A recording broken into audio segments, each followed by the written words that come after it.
Supreme court ने चुनाव आयोग को साफ चेतावनी दी है कि अगर बिहार में चल रही स्पेशल इंटेंसिव रिवीजन यानी कि एसआईआर की प्रक्रिया में कोई भी गड़बड़ी पाई गई तो इस पूरी प्रक्रिया को रद्द कर दिया जाएगा। अब जरा समझिए कि यह मामला इतना बड़ा क्यों है। दरअसल चुनाव आयोग समय समय पर मतदाता सूची की समीक्षा करता है। सामान्य भाषा में कहें तो हर राज्य में मतदाता सूची को अपडेट किया जाता है ताकि जिनका नाम छूट गया या फिर नए मतदाता बने हैं उन्हें जोड़ा जा सके। लेकिन इस बार बिहार में जो प्रक्रिया अपनाई गई है उसे स्पेशल इंटेंसिव रिवीजन या एसआईआर कहा गया। इसमें तेजी से और गहराई से वोटर लिस्ट की जांच पड़ताल की गई। इसी दौरान कई गंभीर सवाल उठकर आए और कई राजनीतिक दलों और सामाजिक संगठनों ने आरोप लगाया कि लाखों मतदाताओं के नाम सूची से हटा दिए गए हैं। कुछ रिपोर्ट्स में यह संख्या 60 से 65 लाख बताई गई है। यह कोई छोटा आंकड़ा नहीं है। अगर इतनी बड़ी संख्या में लोगों का नाम वोटर लिस्ट से गायब हो जाए तो इसका सीधा असर लोकतंत्र और चुनावी प्रक्रिया पर पड़ने वाला है। याचिकाकर्ताओं ने सुप्रीम कोर्ट में दलील दी कि चुनाव आयोग ने यह पूरी प्रक्रिया जल्दबाजी में की है और इसमें पारदर्शिता की कमी है। वहीं चुनाव आयोग ने अपने पक्ष में कहा कि यह प्रक्रिया कानून और नियमों के मुताबिक की गई है और इसका मकसद मतदाता सूची को साफ सुथरा और सही बनाना है। सुप्रीम कोर्ट ने सुनवाई के दौरान दोनों पक्षों की दलीलें सुनी हैं और साफ तौर पर कहा कि वह इस मुद्दे को हल्के में नहीं ले सकता। अदालत ने चुनाव आयोग को चेतावनी दी कि यदि जांच में अवैधता या गड़बड़ी पाई गई तो एसआईआर को पूरी तरीके से रद्द कर दिया जाएगा। यानी कि शुरुआत से ही यह मान लिया जाएगा कि यह प्रक्रिया मान्य नहीं थी। यह चेतावनी इसीलिए भी अहम है क्योंकि सुप्रीम कोर्ट ने यह भी कहा है कि बिहार का मामला अलग नहीं है। यहां जो भी फैसला होगा वह पूरे देश में लागू होगा। यानी कि बिहार में एसआईआर रद्द होता है तो पूरे राज्यों की मतदाता सूची पुनर्निरीक्षण प्रक्रिया को प्रभावित होगी। अब यहां एक और बड़ा सवाल उठता है आधार कार्ड को पहचान दस्तावेज के तौर पर मानने का। दरअसल सुनवाई के दौरान अदालत के सामने यह मुद्दा आया कि क्या मतदाता पहचान के लिए आधार को अनिवार्य बनाया जा सकता है।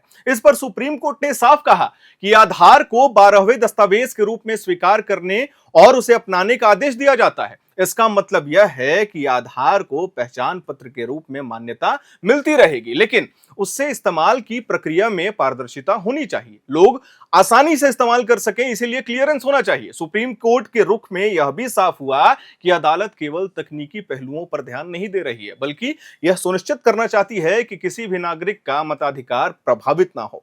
वोट डालना हर भारतीय का संवैधानिक अधिकार है। अगर किसी तकनीकी प्रक्रिया या प्रशासनिक लापरवाही की वजह से लाखों नाम कट जाते हैं तो यह लोकतंत्र की बुनियाद को हिला सकता है। अब बात करें आम जनता की। बिहार के अलग अलग जिलों से यह शिकायतें आई हैं कि लोग जब वोटर लिस्ट देखने पहुंचे तो उनका नाम उसमें था ही नहीं। कुछ जगहों पर पूरे परिवार का नाम सूची से गायब मिला। प्रवासी मजदूरों और शहर में काम करने वाले युवाओं के नाम भी बड़ी संख्या में काटे गए हैं और कई नागरिक संगठनों ने इसे लेकर विरोध दर्ज कराया है और कहा है कि वह सीधे तौर पर मताधिकार का हनन है। यही वजह है कि सुप्रीम कोर्ट ने कहा कि यह मामला केवल प्रशासनिक नहीं बल्कि संवैधानिक भी है। यह केवल बिहार की समस्या नहीं है बल्कि इसका असर पूरे देश की चुनावी प्रक्रिया पर पड़ने वाला है। अगर बिहार में मतदाता सूची का बड़ा हिस्सा अवैध तरीके से बदला गया है तो यह पूरे देश में एक मिसाल बनेगा और आगे किसी भी राज्य में ऐसी गड़बड़ी रोकने के लिए कानूनन व्यवस्था तय करनी पड़ेगी। सुप्रीम कोर्ट की सख्ती से यह भी साफ है कि वह चुनाव आयोग को बगैर जवाबदेही के काम करने नहीं देने वाला है। अदालत ने यह भी इशारा किया कि आयोग को अपनी प्रक्रियाओं में पारदर्शिता लानी होगी और सब कुछ साफ साफ बताना होगा। लोगों को यह भरोसा दिलाना होगा कि कोई भी नागरिक केवल किसी दस्तावेज की कमी या प्रशासनिक गलती की वजह से वोटिंग अधिकार से वंचित नहीं रह सकता है। अब जरा सोचिए, अगर 60-65 लाख लोगों का नाम सचमुच लिस्ट से हटा दिया गया है तो आने वाले विधानसभा चुनाव और लोकसभा चुनावों में इसका कितना बड़ा असर पड़ेगा। इतना बड़ा वोट बैंक चुनावी नतीजों को पूरी तरीके से पलट सकता है। यही कारण है कि यह मामला केवल अदालत और चुनाव आयोग तक सीमित नहीं है बल्कि सभी राजनीतिक दलों की नजर इस पर टिकी हुई है। विपक्षी दलों का आरोप है कि यह प्रक्रिया सत्ता पक्ष के इशारे पर की गई है ताकि कुछ खास समुदायों और क्षेत्रों के मतदाताओं को सूची से बाहर किया जा सके। वहीं सत्ताधारी दल और चुनाव आयोग का कहना है कि ऐसा कोई भी पक्षपात नहीं हुआ है और सब कुछ नियमों के तहत ही हुआ है और होता रहेगा। इन आरोपों और प्रत्यारोपों के बीच अब पूरा मामला सुप्रीम कोर्ट पर आके टिक गया है।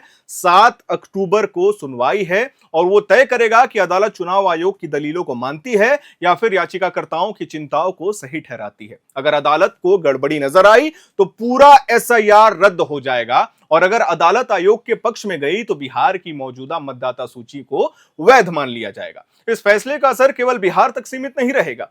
मान लीजिए कि अदालत ने कहा कि एसआईआर प्रक्रिया गलत थी और उसे रद्द कर दिया गया, तो फिर चुनाव आयोग को देश भर में चल रहे मतदाता सूची पुनर्निरीक्षण अभियानों पर भी नए सिरे से काम करना होगा। इससे चुनावी कैलेंडर प्रभावित होगा और राजनीतिक दलों की तैयारियां पर भी बड़ा सवाल हो सकता है। यानी एक तरफ से यह सुनवाई भारत की चुनावी व्यवस्था का भविष्य तय करेगी। सुप्रीम कोर्ट ने जो चेतावनी दी है वह सीधा संदेश है कि लोकतंत्र में किसी भी नागरिक के मताधिकार के साथ खिलवाड़ बर्दाश्त नहीं किया जाएगा। मैं उम्मीद करता हूं कि आपको यह जानकारी पसंद आई होगी।